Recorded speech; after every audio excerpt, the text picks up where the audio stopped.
Welcome back to another episode of the Grow Your Daycare podcast. My name is Christina Rizakos, and I am just so happy that you are here with me. Today, we're going to be focusing on some marketing mistakes to be avoided in your childcare business's marketing strategy. If you are listening over on the podcast, I have included the link to the YouTube video just in case you want to hop on and watch the slides and just kind of follow them if you're more of a visual person. Okay, so let's talk a little bit about some marketing mistakes that I see a lot of childcare business owners making. And hopefully, if you are making one of these mistakes, you know not to make it anymore after listening to this video, and you know why it's hurting your strategy. Okay, so before I dive in, if you do need help with your marketing, whether it's social media content, Facebook ads, or you just need someone to kind of hold your hand and guide you through online marketing and teach you all the basics, make sure you check out the links in the show notes or under this video to find out how we can work together. Okay, so online marketing strategies, mistakes that are really, really popular, especially in the early education field. Okay, the first one that I see is neglecting your online presence. What this means is that not focusing on making sure you have a website online that can easily be found. Okay, I hear this a lot from a lot of providers. They say, well, Christina, if I have a Facebook and business account, why would I need a website?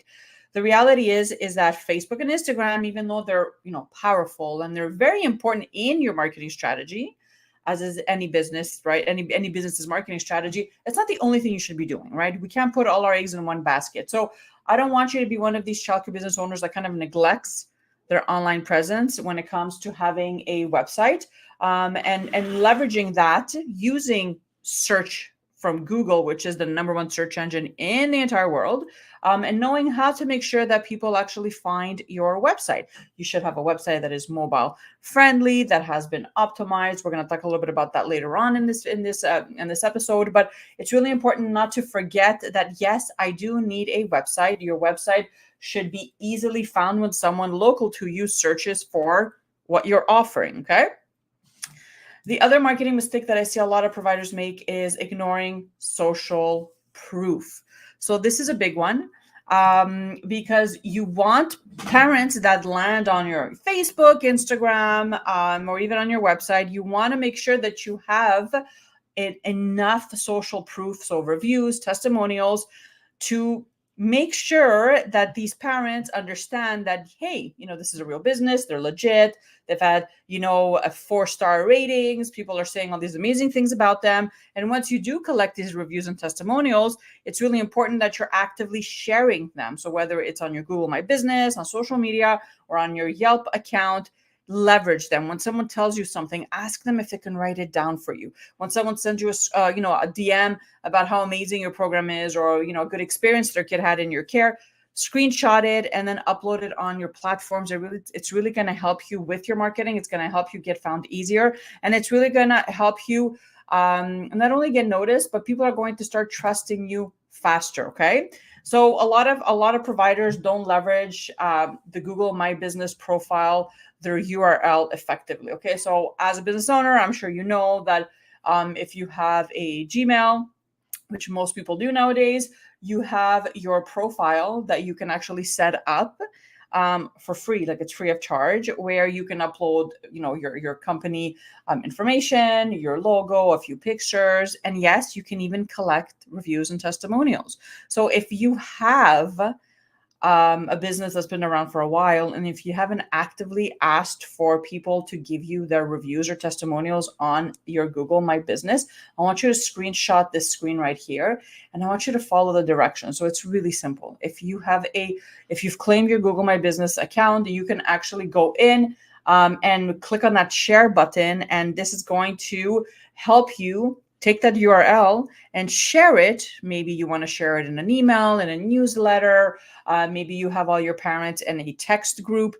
Maybe you want to share this on social media. Whatever the case, you can actively ask for reviews and testimonials, sharing this little link to keep that social proof growing. Just having one one positive review that someone left maybe like 2 years ago isn't enough, you guys. You have to actively be asking for that social proof, and not only asking for it, but making it a point to go in maybe every 6 months and ask for it, and then share it on the platforms that we mentioned right here, right? So on your social media, on your IG stories, Facebook stories, Google My Business, and your Yelp account. So it's really, really important.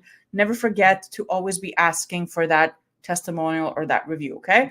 Number 3 mistake is ignoring SEO. So this is a bit more technical, and this goes back to your website.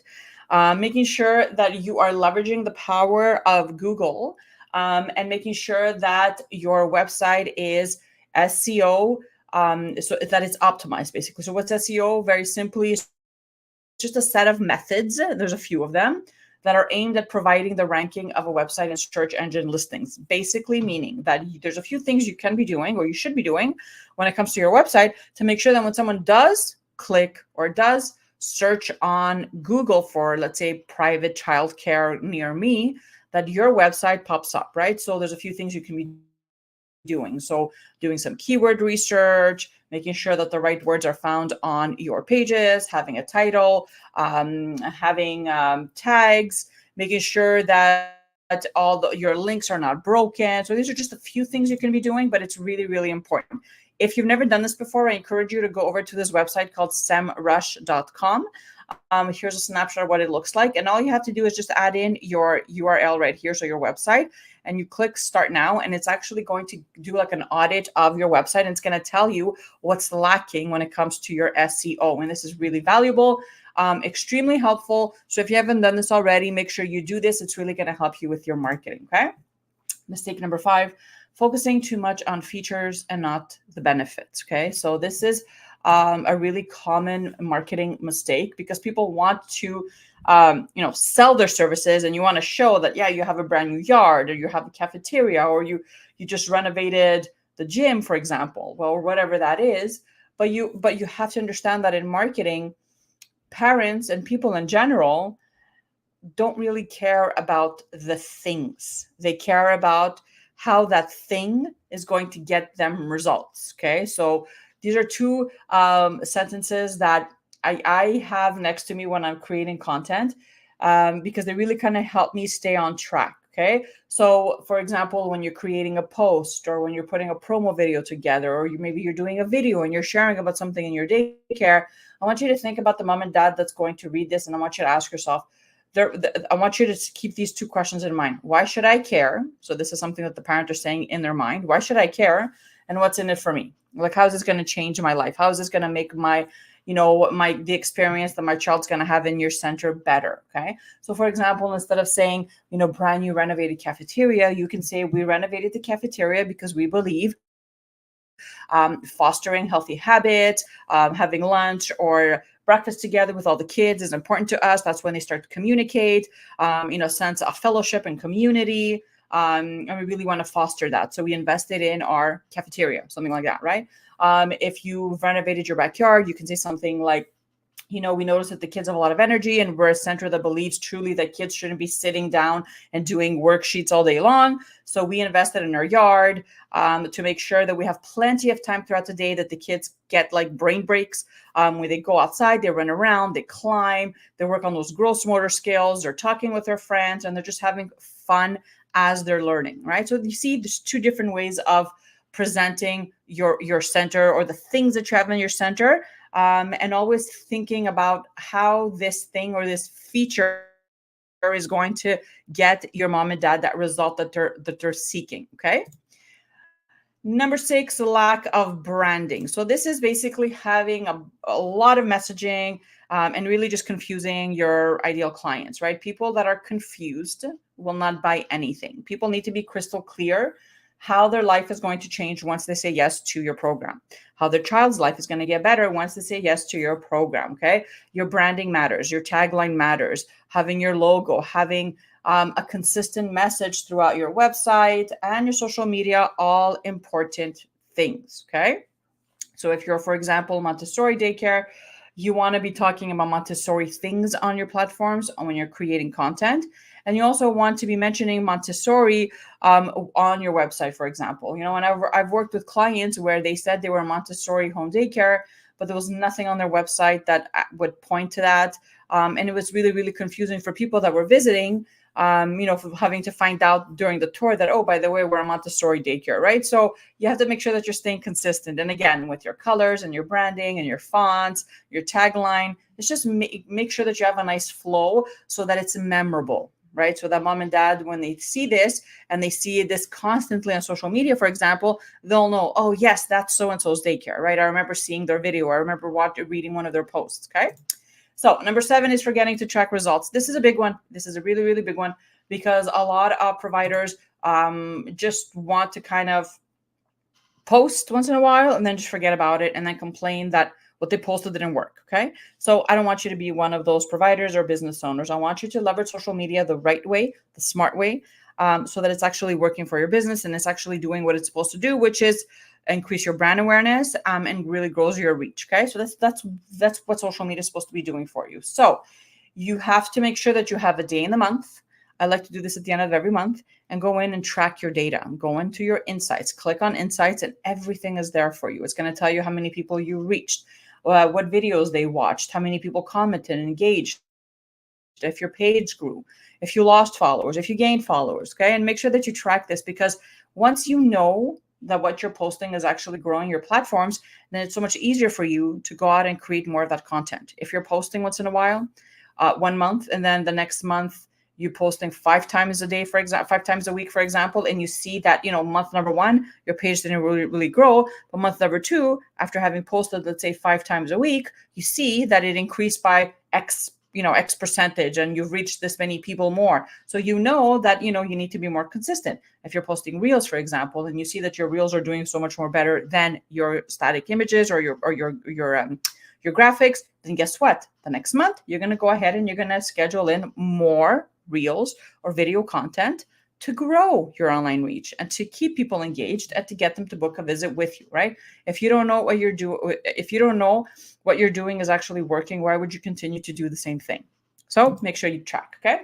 Number 8 is ignoring word of mouth advertising. So this is when you're actively, again, asking moms and dads that are in your program to refer you people, right? And you need to do this. Don't expect people are actually going to just do this for you. You have to go in and say, hey, we have a few spaces available in the next few months. Would you have a friend or a family member? We're having a promotion. Or if you refer someone and they actually enroll, you get, whatever, a percentage off your next tuition fee or something like that. Offer something in return, but it's really important that you leverage this continuously. Again, not once in a while. Marketing isn't something you do one time and forget about it. It's something you're actively doing to really grow your business and to keep it top of mind, okay? Number 9, not engaging on social media. Again, this is a big one. I don't want to focus on this one too much. Facebook and Instagram, they grow with consistency. These platforms are very powerful and they can definitely help you fully book your program. But you have to stay consistent. You have to have some type of content strategy that engages, that attracts people, that really allows them to see, hey, this is the person we need to go to when we're looking for daycare. And you do this by posting strategically, but also with a schedule that you can actually say, hey, you know what? Every Monday we're going to post about this. Tuesday is going to be, I don't know, whatever theme you want to do. Maybe it's a testimonial. Wednesday we're going to talk about education. But my point here is that it has to be consistent. Okay. If you're just going to post once in a while, I wouldn't even use social media. You need to be able to stay consistent so that you can tap into that algorithm, which is basically Facebook and Instagram's brain, if you will, so that you can get them to refer your page to local people and to grow it for you organically. And you need to be consistent in order for Facebook to do that. You need to be able to post content that stops the scroll, that engages, that gets people commenting. Because once you do that, then Facebook is like, hey, this message or this post resonated with people. Let me show this, this page to more people so that it can grow organically. But if you're just posting random things whenever you remember, when you're on your bathroom break, then that's not going to happen. Okay. So engage in your social media, go in once a day, create your content, post it, and then go back at the end of the day and see if people liked it, if people commented, and just keep doing that. Okay. Make it a habit to really show up for your business. It's really important. Number 9, underestimating the importance of visuals. This is really, really important. I know that a lot of providers really just have their mobiles to take pictures of the kids throughout the day. Or if you have a center, for example, you probably have your staff just kind of have their mobiles on them and snap pictures. But this is really important because, again, if you're only leveraging social media to advertise, and you're really relying on it like 80% of the time, then it's really important that you focus on your visuals, whether that's bringing in a photographer to take pictures for your website or to create, like templates for your social media page, whether that's, hiring a video team to come in and record action shots of the kids. Whatever you do, just make sure that your visuals are high definition. If you don't have the ability right now to hire someone to come in and take pictures of you, most smartphones take amazing pictures. There's a lot of filters you can use. And if you're looking for stock photography, you can always go on websites like canva.com or Pixels, so PEXELS.com. They have a lot of stock photography that is really high definition that you can use if you don't have that already. But do not post blurry pictures that are boring looking, pictures that really just look really, really not well done and really fastly snapped, and really just focus on visuals that are going to stop the scroll. It's so important, okay? And number 10, not standing out. This is important as well, because when you are blending in with your competition and you're not standing out when it comes to your messaging, your branding, your online presence, your video tactics, with your philosophy, with your educational approach, then you're just going to blend in with everyone else. And I promise you, your competition is going to get that client or book that visit instead of you if they're doing a better job at standing out. So make sure you know 4 or 5 ways your childcare business stands out by doing some simple market research. And then make sure that you take those 4 or 5 unique selling points that you offer that your competition does not or just won't offer, and make sure that you are rotating when it comes to creating content and talking about these things, because that's really going to help you as well. Oops, there you go. So I hope that you enjoyed this video. I know we covered a lot, but it's really important that you know that, yes, there's mistakes that can happen when we're marketing online. So if you have the power and the knowledge to see the mistake, to correct it, you're going to be so much better off, and so much more further in your business and your marketing journey, I promise you. So I hope you enjoyed this video. Let me know in the comments if you have any marketing questions, or if you're comfortable, let me know which marketing mistake you're making. And as always, I will see you guys in just a few days. Bye.